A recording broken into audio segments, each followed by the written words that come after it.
साथ मध्यकालीन भारत इतिहास का हम्पी विजयनगर स्थापत्य कला का कुछ महत्वपूर्ण प्रश्न लेकर आए हैं जो आपके एग्जामिनेशन के दृष्टि से महत्वपूर्ण है। चलिए बिना समय गवाए हुए चलते हैं पहले प्रश्न की ओर। पहला प्रश्न जो है हमारा, विजयनगर साम्राज्य के संस्थापक कौन था?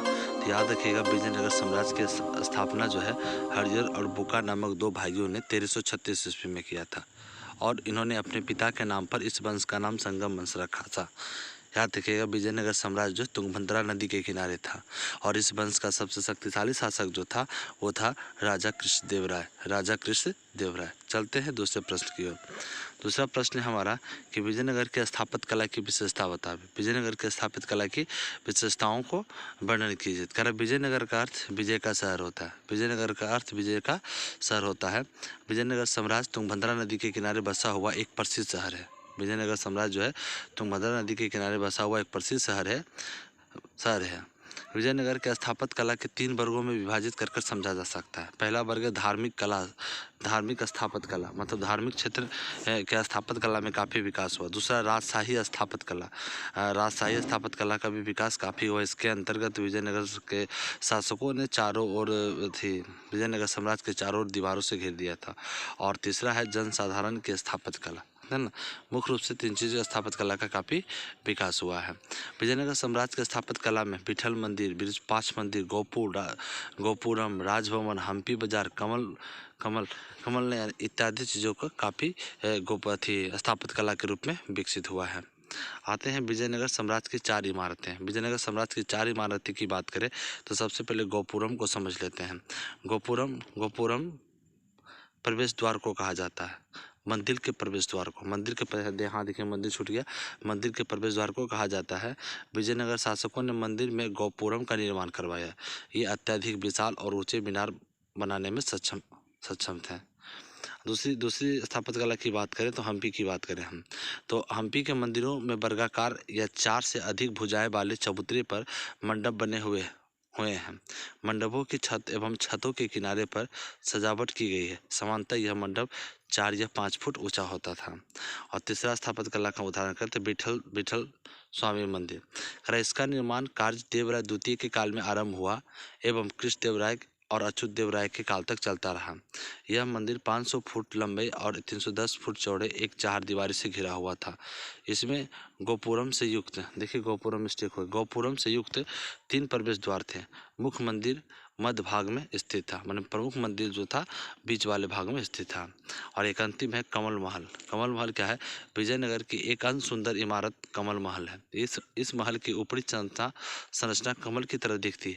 अतः 19वीं सदी में अंग्रेजी यात्रियों ने इसका नामकरण क्या रखा? कमल महल रखा। क्या रखा? कमल महल रखा। आते हैं आगे की ओर। अगला प्रश्न हमारा, और कह रहा है कि इसका उपयोग था इस बारे में इतिहासकार एकमत नहीं है। चौथे प्रश्न की ओर आते हैं। चौथा प्रश्न जो हमारा, विजयनगर के धार्मिक केंद्र के महत्व को गोपुरम तथा मंडपों पर विशेष बल देते हुए स्पष्ट करें। मतलब यहाँ पर गोपुरम क्या है उसके विषय में बताया गया और मंडप क्या है इसके विषय में बताया गया, जो तीसरे नंबर प्रश्न में आपको बताया है। सेम चीज़ यहाँ पर लिखा हुआ है कि गोपुरम मंदिर के प्रवेश द्वार को कहा जाता है। विजयनगर शासकों ने मंदिर में गोपुरम का निर्माण कराया। यह अत्यधिक विशाल एवं ऊंचे मीनार बनाने में सक्षम था। मंडप की बात करें तो ये चीज़ हम्पी के मंदिरों में वर्गाकार या 4 से अधिक भुजाएं वाले चबूतरे पर मंडप बने हुए थे। मंडपों की छतों के किनारे 4 सजावट की गई थी। सामान्यतः यह मंडप 4 या 5 फुट का होता है।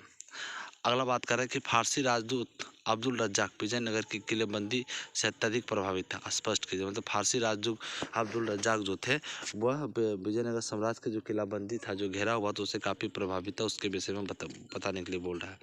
तो आते हैं, कह रहा है कि अब्दुल रज्जाक जो है मध्य एशिया के शासक था। याद रखिएगा, अब्दुल रज्जाक मध्य एशिया का शासक था। ये देवराय द्वितीय के दरबार में विजयनगर की यात्रा की। इन्होंने विजयनगर के विषय में कहा कि विजयनगर एक ऐसा शहर है कि जैसा कि कभी ना आँखों से देखा है, ना इसके समान समस्त पृथ्वी पर कोई स्थान सुनने में आया है। इसकी तुलना किसी अन्य नगर से नहीं की जा सकती है। विजयनगर के बारे में बोल रहा है, इसकी तुलना किसी अन्य नगर से नहीं की जा सकती। यह इस प्रकार का बना है कि इससे एक के भीतर दूसरे के लिए बंदी 7 दीवारें हैं। विजयनगर की समृद्धि का मूल्यांकन करना काफ़ी कठिन है। ये फारसी राजदूत अब्दुल रज़्ज़ाक का कहना है। आते हैं छठे नंबर प्रश्न की ओर। छठा नंबर हमारा प्रश्न है, विजयनगर में साम्राज्य की सांस्कृतिक उपलब्धियों का वर्णन करें। विजयनगर में साम्राज्य की सांस्कृतिक उपलब्धियों का वर्णन करें। विजयनगर में साम्राज्य की सांस्कृतिक उपलब्धियों का वर्णन निम्न प्रकार से किया जा सकता है। विजयनगर में साम्राज्य की सांस्कृतिक उपलब्धियों का वर्णन निम्न प्रकार से किया जा सकता है। पहला नंबर जो है कह रहा है, पहला नंबर है, विजयनगर की स्थापना से पूर्व तमिलनाडु में चोल और कर्नाटक में होयसलों का विशाल मंदिरों का निर्माण किया। इसी परंपरा को जो है विजयनगर शासकों ने आगे बढ़ाया। दूसरी बात करें हम्पी के मंदिरों में कुछ स्तंभों पर मूर्तियां उत्कीर्ण हैं। इन मूर्तियों में पिछले पैरों के बल खड़े हुए कुछ घोड़े का उत्कीर्ण है। तीसरी की बात करें विरूपाक्ष मंदिर, कह रहा है विरूपाक्ष मंदिर जो है, विरूपाक्ष मंदिर का सबसे प्राचीन भाग 9वीं 10वीं शताब्दी से बनाया गया था। विजयनगर के शासक ने इसको क्या किया, इसमें विकास किया, मैंने इसमें वृद्धि किया। और एक लास्ट है, चौथा पॉइंट शिल्प कला में सेल खरी पत्थर और ग्रेनाइट पत्थरों का इस्तेमाल किया गया था बनाने के लिए। और 7 नंबर प्रश्न है और अंतिम प्रश्न है, महत्वपूर्ण प्रश्न है, विजयनगर कालीन प्रमुख राजा एवं उनकी उपलब्धियों का वर्णन करें। तो प्रमुख राजा तो बहुत थे विजयनगर साम्राज्य में, लेकिन उन सभी राजाओं में से सबसे प्रमुख था राजा कृष्णदेव राय। तो विजयनगर साम्राज्य का सबसे शक्तिशाली शासक राजा कृष्णदेव राय था। यह साम्राज्य तुंगभद्रा नदी के किनारे था। विजयनगर साम्राज्य तुंगभद्रा नदी के किनारे था। इस नदी से कृष्णदेव राय किसानों की स्थिति में सुधार करने के लिए नहर का निर्माण किया, जिसे हड़िया नहर भी कहा जाता था। इसके दरबार में 8 दिग्गज रहते थे, जिसे अष्ट दिग्गज कहा जाता था। और एक लास्ट प्रश्न है कि विजयनगर साम्राज्य के चरमोत्कर्ष एवं पतन के कारण बतावे। मतलब विजयनगर साम्राज्य की उत्पत्ति कैसे हुई और इसका पतन 136 ईस्वी में हरिहर बुक्का नामक 2 भाइयों ने की थी। इस वंश निम्न शासक के शासनकाल में किया गया। सबसे पहले संगम वंश शासन किया, सुलभ वंश शासन किया, तुलुप वंश शासन किया और आरबीदु वंश शासन किया। आरंभ के 3 वंश के शासनकाल में विजयनगर साम्राज्य का विकास काफी तीव्र गति से हुआ, जो उत्कर्ष के कारण बना। और अंतिम वंश के वंश में इस साम्राज्य का पतन हो गया, जो पतन का कारण बना। माने कि ये जो था आरबीदु वंश के शासक, वो क्षेत्र के विकास के लिए काम नहीं किया, जिसके कारण ये पतन हो गया। चलिए, ये अंतिम प्रश्न था। आप लोग वीडियो को लाइक करें, शेयर करें, सब्सक्राइब करें, साथ में